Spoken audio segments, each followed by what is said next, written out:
નાની ને હિસકા ખાવાનું મન છું ને એટલે હું તળાવના કિનારે હિસકા ખાવા લાવ્યો છું. તમને બતાવું કેવો વ્યૂ છે ને જોરદાર. બે મોટા બાકડા છે અને હિસકા તે મોટા મોટા છે. મજા આવે છે. મને હું હિસકો જોઉં એટલે બસ મારે બીજું કાંઈ ન જોવે ને એમાંય તે પાસ વાસતો હિસકો છે. સામે જો હોડી મોટી ચાલી રહી છે, મોટું તળાવ છે, મોટા મોટા ડુંગર છે એટલે કંઈક મજા જ અલગ છે. અને પ્લસ પાછું બર્લિનમાં તડકો કેટલો છે અત્યારે? વાત કરો તો તમે તડકાની.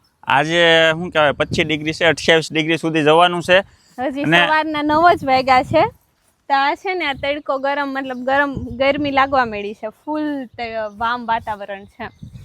મારી જેવું કોણ કોણ કરે છે કોમેન્ટ કરી દેજો. હિસકા ખાવાનું મન થાય ને એટલે તળાવના કિનારે વહી જવાનું, ઓલા બાકડા ઉપર બેહવાનું છે આપણે. અને કોને કોને હિસકા ખાવા ગમે છે કોમેન્ટ કરી દેજો બધા. હિસકા કોના ફેવરિટ છે? સ્કૂલમાં તો હતા જ તે. હવે હું તે હિસકા ખાઈ લઉં. હાલો જોઈએ કોણ મોટા ખાય. હું હિસકા એવું છે.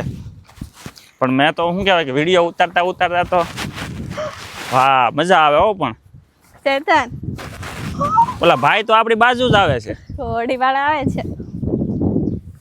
ઈ એને એમ છે કે આવડાને આંટો મારવા જવાનો છે. હા સ્પેશિયલ આપણને જોઈને જ આવ્યા છે. ફોન ગયો. ચાલો તો મળીએ આપણે નેક્સ્ટ વિડીયોમાં. કોમેન્ટ કરી દેજો. જોરદાર વ્યૂ છે. આવી જાવ બધા જર્મની.